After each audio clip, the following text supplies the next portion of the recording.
Brothers and sisters,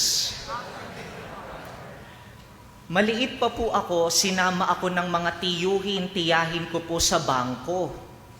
Dati po, if you have any transactions in the bank, as far as my memory serves me well, if you are going to deposit money, if you're going to withdraw money, if you are going to encash your check, you have to fill up a lot of papers. You have to fit in your name, especially yung mahahaba yung pangalan doon sa maliit na papel. You have to put in your account number doon sa maliliit na kahon, pati yung magkano yung transaction mo.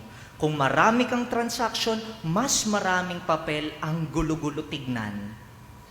But right now, if we go to banks, much of the work is done automatically, automated. When you go to banks right now, what will welcome you will be their mini computers, wherein with the touch of your fingertips, you can already input the deposit, the withdrawal, the encashment, your account number, and the amount of all your transactions, and you will be given a simple ticket with your number on it.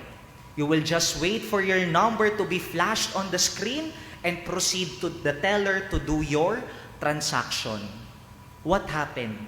Isang araw po, nagbangko rin po ako. Meron akong mga transactions. Lagay ako ng deposit, etc., etc. So lumabas po yung number dahil maaga po ako sa bangko, N22. Number 22. Nakalagay po dun sa monitor, N16. Meaning to say, how many more people will I wait before my turn goes? 6. Sabi ko, ay, kakaunti lang. 6 na tao lang, mabilis lang yan. I'll just wait here, browse my social media for a while. Anong nangyari? Habang naghihintay po, and I ask pardon for our elderly here, isang pulutong po ng senior citizen ang dumating. Alam po natin, kapag senior citizen, na-detect ng machine na yung account number na to, it belongs to a senior citizen, yung N magiging letter P. What does that letter P signify? Priority. Kaya kanina, yung N22, N16 na nandun, N22, 6 na tao lang hihintayin ko. Alam nyo po, ilan pa yung inintay ko? 12 katao pa po. Bago ako makaproceed, sana pala nagdala muna ako ng kape. Sana pala nagdala ako ng libro kung ganong katagal ang iintayin ko. But let's admit, and I will admit rather, may pagtatampo po ng konti akong naramdaman noon. Pag-init ng ulo, bato, sayang naman yung oras ko, ang dami ko pang gagawin. Priority, ang tagal ko nang nag-iintay sila, pagkadating nila, diretso teller.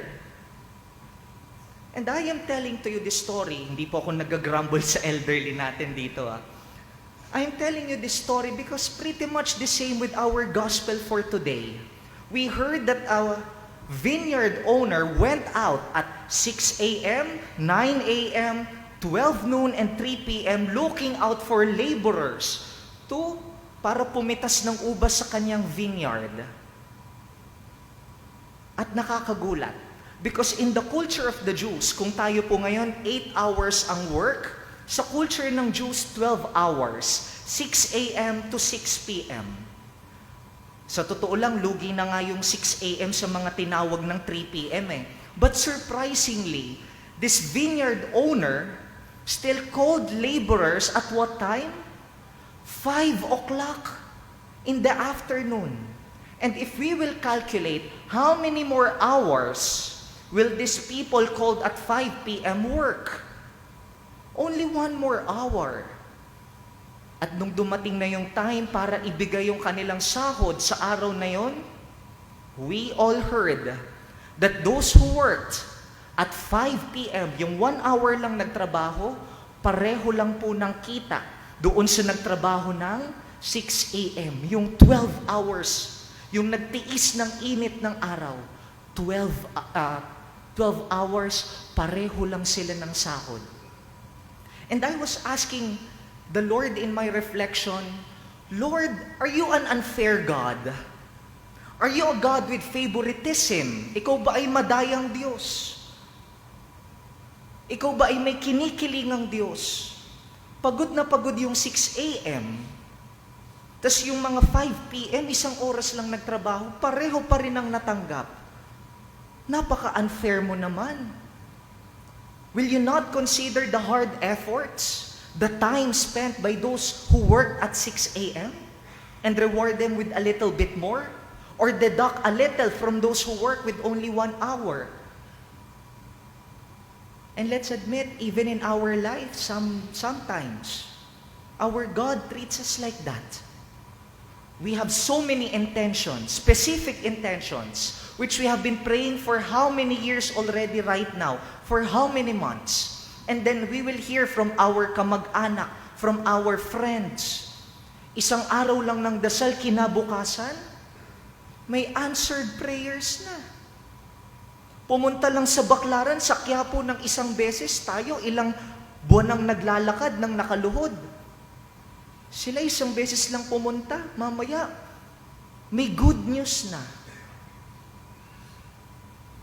That's why we will ask talaga, we cannot but ask, Lord, ba't ka naman ganyan? Bakit hindi yung turing mo sa kanila, ituring mo din sa akin? Kahit 1 hour lang sila nag-work, you give them the daily wage. Ako, nagkakakalyo na po yung tuhod ko, kakadasal. Still nothing. Is our God really unfair? But if you listen carefully to the gospel, nagkasundo po sila. Those who work at 6 a.m., did we not make an agreement that no matter how many hours you work, I will give you the daily wage? Am I not being fair to you, 6 a.m. workers? Patas naman po ang Diyos. Ngayon, sino ang may mali sa ating gospel? If we will be a little bit imaginative, when the 6 a.m. received their daily wage, they did not focus themselves on what they received. Rather, they focused themselves on what the 5 p.m. workers received.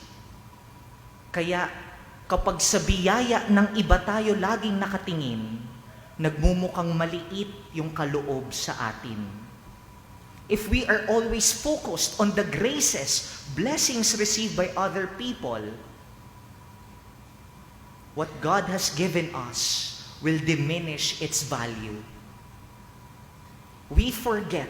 The sin is that we forget that God is pouring out upon us abundant blessings, and yet because we are blinded by our focus on other people's swerte, nagmumukha tuloy walang binibigay sa atin ng Diyos. But at the end of the day, have you considered? Nakakangiti ka pa rin. Di ka naman pinabayaan. Di naman tayo walang-wala. And yet, pag nakakita ko, ayun, swerte naman niya. Parang wala namang binigay sa'yo ang Diyos. The problem is, we are always focused on the graces received by others. Ano pa yung mas delikado po? Pag tayo naman ang nakaswerte, nakatingin pa rin tayo sa biyaya ng iba. Buti nga sa'yo, maliit na tanggap mo. Let's admit that. Ayan, yan kasi hindi ka nagdarasal, kita mo ko, binibiyayaan ako ni Lord.